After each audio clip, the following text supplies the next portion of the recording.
আসসালামু আলাইকুম ট্রেডার্স ও ইনভেস্টার্স। আজকের ভিডিওতে আমি 5টি স্টকের টেকনিক্যাল অ্যানালাইসিস শেয়ার করব। আর স্টকগুলো হচ্ছে Silva Pharma, Shepherd Industries, Far Chemical, SP Ceramics আর ভিএফএসটিডিএল। অ্যানালাইসিসে আমি উইকলি টাইম ফ্রেম ব্যবহার করেছি। উইকলি চার্টে আমরা জানি টেকনিক্যাল অ্যানালাইসিস করার সবচেয়ে বড় সুবিধা হচ্ছে নয়েজটা অনেকটা কমে আসে এবং স্ট্রং লেভেলগুলো আমরা কিন্তু ধরতে পারি খুব সহজেই, যেগুলোতে রিলায়েবল রিয়াকশন আমরা দেখতে পাই। আর যারা আমরা mid to long term direction বুঝতে চাই তাদের জন্য উইকলি টাইম ফ্রেমটা বেশি কার্যকর, এক কথায় যদি বলি। সো কথা বাড়াচ্ছি না, সরাসরি মূল আলোচনায় চলে যাচ্ছি। প্রথমেই সিলভা ফার্মা দিয়ে শুরু করছি ভিউয়ার্স। আমরা দেখতে পাচ্ছি একটা ডাউনওয়ার্ড র্যালির পর একটা অ্যাসেন্ডিং চ্যানেল, অনেকটা সময় ধরে এই চ্যানেলকে রেসপেক্ট করেছে। ফাইনালি আমরা একটা ব্রেকডাউন দেখেছি অক্টোবর 2025-এর দিকে। এরপরে প্রাইস কিন্তু একদম নিচে এসেছিলো, আমরা যেটা দেখেছি 60 টাকা 60 পয়সা পর্যন্ত নেমেছিল। সেখানে কিন্তু একটা স্ট্রং প্যাটার্ন আমরা দেখতে পাচ্ছি, যেটা হচ্ছে অ্যানগালফিং ছিল। এরপর প্রাইস আমরা দেখেছি ট্রেডিং পজের মধ্যে ঢুকেছে, যেটা হচ্ছে একটা অ্যাকোমুলেশন জোন। এখানে স্ট্রং ডিমান্ড জোন যদি বলি, সেক্ষেত্রে 860 থেকে 10-এর যে জোনটা রয়েছে সেটা খুবই স্ট্রং একটা ডিমান্ড জোন হিসাবে এটাকে আমরা দেখতে পাচ্ছি। যে জানুয়ারিতে কিন্তু একটা চেষ্টা হয়েছিল, আবার চ্যানেলের দিকে কিন্তু প্রাইস মুভ করেছে। সেখানে একটা রিয়াকশন আমরা দেখেছি, ইএমএ 50 থেকে একটা রিজেকশন এসছে এবং অ্যাসেন্ডিং চ্যানেলের রিজেকশন, দুটো থেকেই কিন্তু আমরা একটা দেখেছি প্রাইসে একটা রিজেকশন এসছে এবং সেখানে কিন্তু প্রফিট টেকিংও হয়েছে। আমরা যদি বলি 10 টাকা 90 পর্যন্ত গিয়েছিল, এখানে কিন্তু নেমেছিল আমরা যেটা বলছিলাম 60 টাকা 60। তো এই লেভেলে কিছুটা এখানে কিন্তু একটু এক্সিট করেছে, ভলিউম সেটাই বলছে। এরপর আমরা দেখেছি লেভেল ব্রেক করেছে, এখানে লং ক্যান্ডেল তৈরি করেছে। সময়টা দেখার চেষ্টা করি মার্চে, এবং কিন্তু আবার অ্যাসেন্ডিং চ্যানেলের ভেতরে পজিশন নিয়েছে। সপ্তাহে ক্লোজ করেছে 1180-তে। সো আমরা যদি এর আগের সপ্তাহটাও দেখি, ক্যান্ডেলটা কিন্তু অ্যাসেন্ডিং চ্যানেলে যে লোয়ার যে লাইনটা রয়েছে সেটাকে কিন্তু রেসপেক্ট করছে এবং 11-র উপর ধরে রাখার চেষ্টা চলছে। তাহলে 11 আমাদের জন্য খুব ইম্পর্ট্যান্ট একটা প্রাইস পয়েন্ট। এখন রিজেকশন সামনে কোথায় কোথায় রয়েছে আমরা দেখতে পাচ্ছি, যে ডাউন ট্রেন্ড লাইন, এটার একটা রিজেকশন আমরা দেখেছি 1290 পর্যন্ত গিয়েছিল, কিন্তু এটার রিজেকশনের কারণে প্রাইস কিন্তু এই লেভেলটাকে এখনও ক্রস করতে পারেনি। আমরা যদি রিট্রেসমেন্ট লেভেলগুলো দেখি, সেটাও কিন্তু আমাদেরকে একদম পারফেক্টভাবে বলছিল যে 1280 এই লেভেল থেকে কিন্তু একটা রিজেকশন, 1280 1290 এখান থেকে একটা রিজেকশন। আরেকটা গুরুত্বপূর্ণ লেভেল যেটা 12-র নিচে রয়েছে প্রাইস, অ্যাসেন্ডিং চ্যানেলটাকে এখনও রেসপেক্ট করছে। তাহলে এখন ইম্পর্টেন্ট এখানে প্রাইস আমাদের জন্য 11 থেকে 1130 যে লেভেলটা, এটা খুব ইম্পর্টেন্ট। প্রাইসকে অবশ্যই 11 লেভেলের উপরে ধরে রাখতে হবে, 11 যাতে না ভাঙে, যারা আমরা নতুন করে এন্ট্রি নিতে চাই। যেহেতু আমাদের মার্কেটে বাই করা ছাড়া আমাদের প্রফিট করার কোনো সুযোগ নেই, আমরা লং করতে পারি। সো আমাদের জন্য অবশ্যই দেখতে হবে যে 11 লেভেলটা ধরে রাখতে পারছি কি না। হ্যাঁ, যদি এটা ভেঙে যায় সেক্ষেত্রে কিন্তু আবার সেটা আমাদের যে ডিমান্ড জোন যেটা বলেছি 860 থেকে 10, সেখানে আসার একটা সম্ভাবনা রয়েছে। আর যদি এই লেভেলটাকে ভেঙে 13-র উপর যদি প্রাইসটা দাঁড়াতে পারে, সেক্ষেত্রে যে লেভেলগুলো আমাদের জন্য ইম্পর্টেন্ট হতে পারে সামনে, একটা হচ্ছে 16, আর একটা হচ্ছে 1780 থেকে 1970-এর একটা জোন হিসাবে আমি এটাকে এখানে হাইলাইট করে দিয়েছি। আপনারা দেখতে পাচ্ছেন এই লেভেলগুলোতে আমাদের প্রাইজের রিয়াকশন আমরা মনিটর করব। আমরা যদি আরএসআই দেখি, এটা 62-তে রয়েছে, মোমেন্টাম কিন্তু খুব ভালো মোমেন্টামে রয়েছে এখন।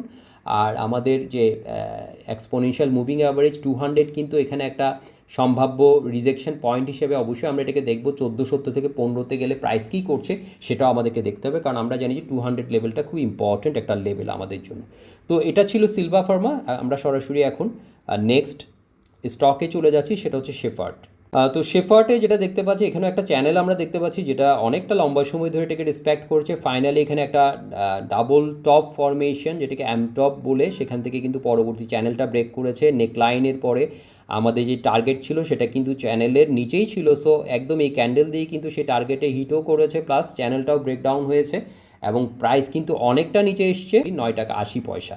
সেখানে কিন্তু একটা আমরা হ্যামার ক্যান্ডেলের মতো, যদিও এটা অনেকটা ইনডিসিশন ক্যান্ডেল ধরবো, একটা ডোজির মতো, রিয়েল বডিটা খুবই ছোট, একটা লং লোয়ার শ্যাডো ছিল। তারপরে এখানে এই ক্যান্ডেলটা খুব ইম্পর্টেন্ট ছিল, যেখানে 13 টাকার কাছাকাছি ক্লোজ করেছে।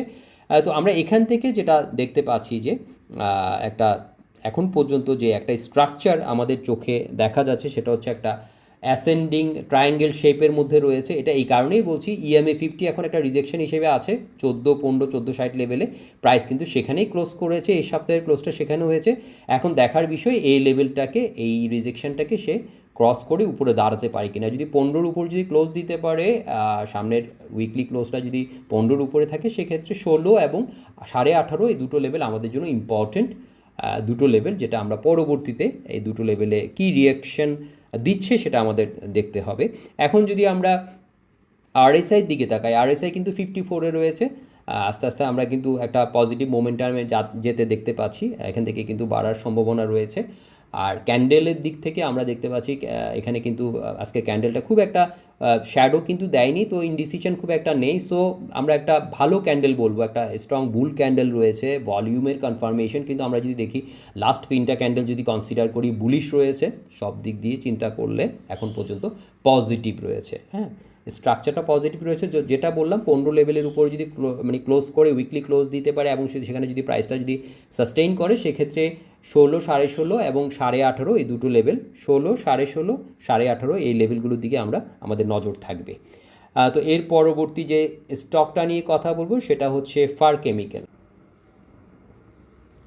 ফার কেমিক্যালে আমরা যেটা দেখতে পাচ্ছি যে ডাবল টপ ফরমেশন, সেই অনুযায়ী নেকলাইন ব্রিজ করার পরে যে টার্গেটটা আসলে টেকনিক্যাল অ্যানালাইসিসের পয়েন্ট অফ ভিউ থেকে আমরা যেটা বলি যে চার্ট প্যাটার্ন খুব ইম্পর্ট্যান্ট। আমরা জানি যে টেকনিক্যাল অ্যানালাইসিসে চার্ট প্যাটার্ন কিন্তু আমরা যদি ঠিকঠাক মতো ব্রেকআউট হয়, সেখান থেকে কিন্তু আমরা একটা টার্গেট দেখতে পাই। যদিও এই বেনিফিটটা হয়তো আমরা নিতে পারিনি যেহেতু আমাদের শর্ট সেলিং নেই, বাট এখানে যে টার্গেটটা ছিল একদম দেখেন, এই বটমটা কিন্তু একদম বটমের কাছাকাছি টার্গেটটা দেখাচ্ছিল আমাদেরকে 13-20 লেভেল পর্যন্ত প্রাইজের একটা কারেকশন কিন্তু আগে থেকেই চার্ট অ্যানালাইসিস করলে আমরা দেখতে পাচ্ছি। এর মধ্যে দেখেন আবার এখানেও কিন্তু একটা এই ছোট জায়গার মধ্যে কিন্তু একটা ডাবল টপ ফরমেশন, সেই অনুযায়ী কিন্তু যে প্রাইজের একটা যে নিচে নামার যে একটা কথা যে নেকলাইন ব্রিজ করলে, এবং সেখানে আমরা নেকলাইন ব্রিজের পরে দেখেছি পুল ব্যাক করে সেখান থেকে কিন্তু এটা কন্টিনিউ করেছে। আচ্ছা যাই হোক, এখন আমরা যেটা দেখতে পাচ্ছি যে একটা সিমেট্রিক্যাল প্যাটার্নের মতো হয়ে সেখান থেকে সেটা ব্রেক করে এটা যে টার্গেট সেই অনুযায়ী আমরা দেখতে পাচ্ছি উপরের দিকে প্রাইস গিয়েছে, এবং সেখানে